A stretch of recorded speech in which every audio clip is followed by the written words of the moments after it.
Okay, this is my second YouTube video, and I am going to be making this Vis Parachute Adams, and I've been making this for a couple years now and love how they float on the water, and I love that they are super highly visible so that I can track it well on the water. This is a number 14, and it's just going to be kind of a olive green, light green. So we're going to start with a number 14 dry fly hook, pretty standard. And I'm going to set it back in just so the point is not coming out so that it doesn't break my thread.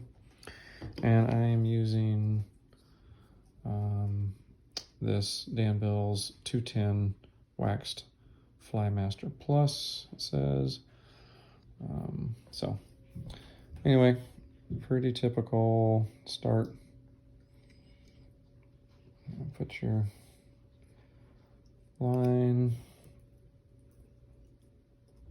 on. I'm going to go ahead and cut off the tag line, get it back to about the curve of the hook. Okay, and then we're going to take some elk hair, deer hair, whatever you got. Doesn't really matter, I don't think.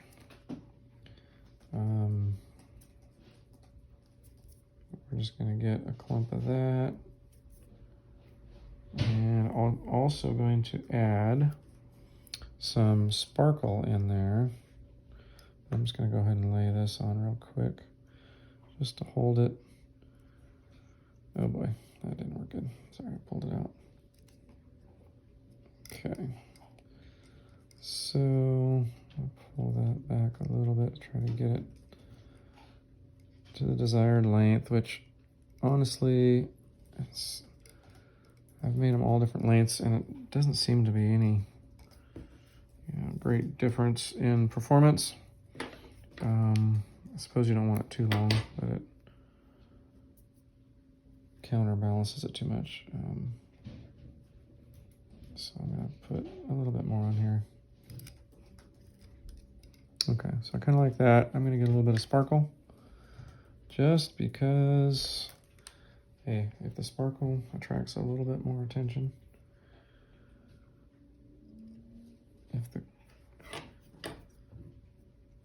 fish sees it and is attracted to it because it catches the shimmer, then that's a good thing. If not, it just looks kind of cool. Okay. If you're hearing the sound effects in the background, I think that's just one of the cats in the litter box. So you're welcome for the cool sound effects. Okay, so gonna lock that in.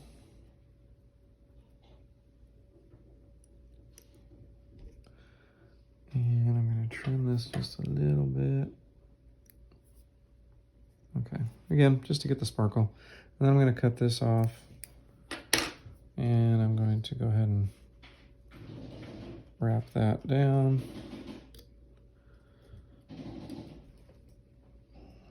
Okay.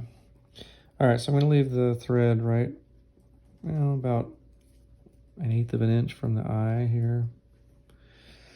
And then I'm going to get some of this pink fiber strand, and I'm going to cut off about an inch, about a length of an inch or so. And then I'm going to lock that down. Go back just a hair. So I'm going to just kind of loosely wrap it around and try to get it on top. Maybe a couple wraps there to get it going. Okay, and then I can lock it down a little better. I'm going to hold it up.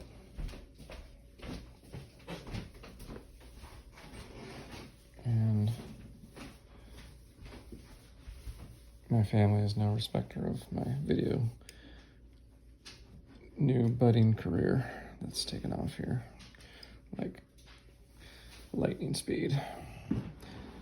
So I have 0 views, but really I just want to document this so that I can remember how to make them later. I'm too old to remember. Okay, so they look kind of like the old thing whenever I was a kid, the pencils that had the hair on top of them. Kind of looks like that right now. Okay, so next step we're going to do is I'm going to go ahead and take the thread back to the toward the back area, and I'm going to use some gray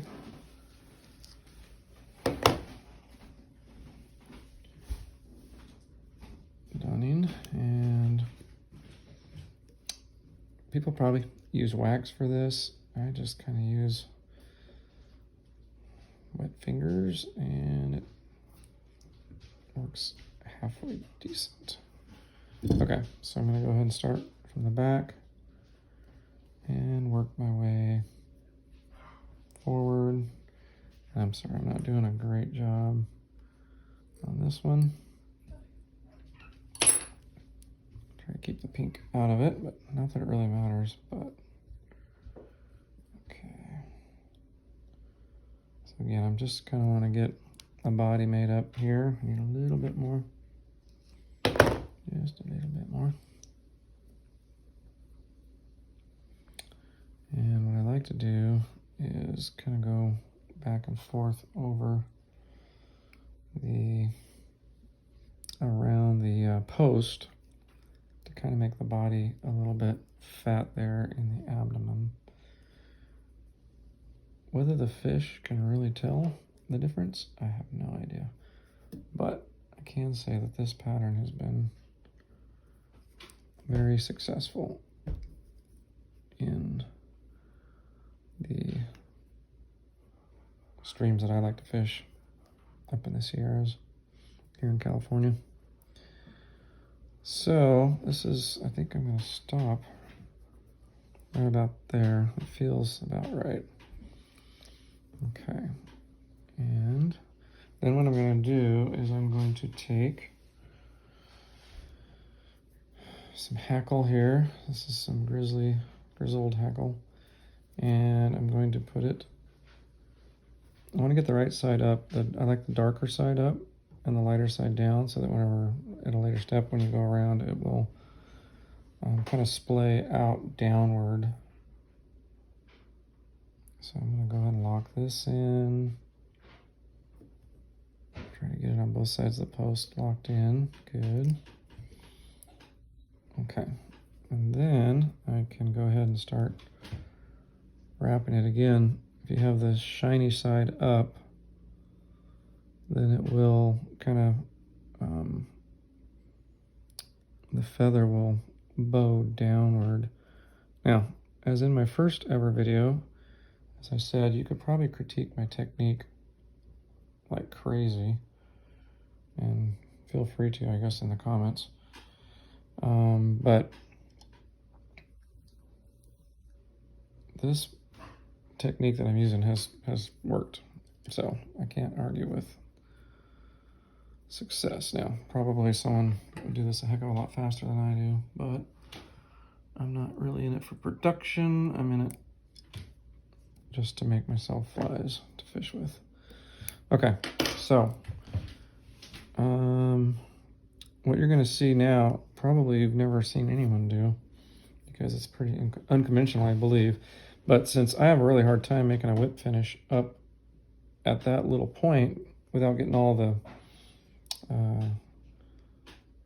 feathers pinched down, I take this little poker thing that I used to put on the head cement, wrap it around 3 times, and it's got a hole in the end. I put it right over the eye, and I pull that down, being careful not to be on the eye, because I don't want to block the eye. And I'm going to do that twice, and I'm going to pull it pretty tight, and then I'm going to cut it right there. And you know, we're having having some distractions outside because we have a raccoon outside. So that is trying to eat the cat food on the porch. Okay, and then I'm gonna go ahead and grab the little hair and I'm gonna cut it off maybe about a 1/4 inch up. And you can really kind of do it to your own liking. I like it to be pretty tall so I can see it, but not so tall that it's gonna weigh this thing to lean over or anything. Okay, and the last step on this, which again, probably purists would say this is messing up my fly, but I like it. I lock it in with this multi-coat high gloss thin head cement. It does darken the fly, which is okay, but what I do like about it is it locks in. I don't get the fly falling apart later when I'm fishing with it all day. And I think my flies float better because I don't have so much material that is absorbing all the water. So it works pretty well. That's kind of been my go-to in the last couple of years, is doing it that way. Pretty much then just kind of straighten it up a little bit. Kind of see what you got there. I do like to take a little safety pin and run it through the eye to make sure I haven't gotten any head cement or any string in the way. But it may not be the prettiest thing ever made, but it definitely gets the job done. And so that is a High Vis Parachute Adams. Again, you can leave your comments down below. I don't have any links or anything cool like that. I don't even have any editing because I don't know how to do that yet. So hopefully you like it, and I'd love to hear your feedback and suggestions. Thank you, Cass. Probably like the suggestion is like keep the fly in the screen where I can see it. So since I have no professional video skills, but there you go. All right, thanks.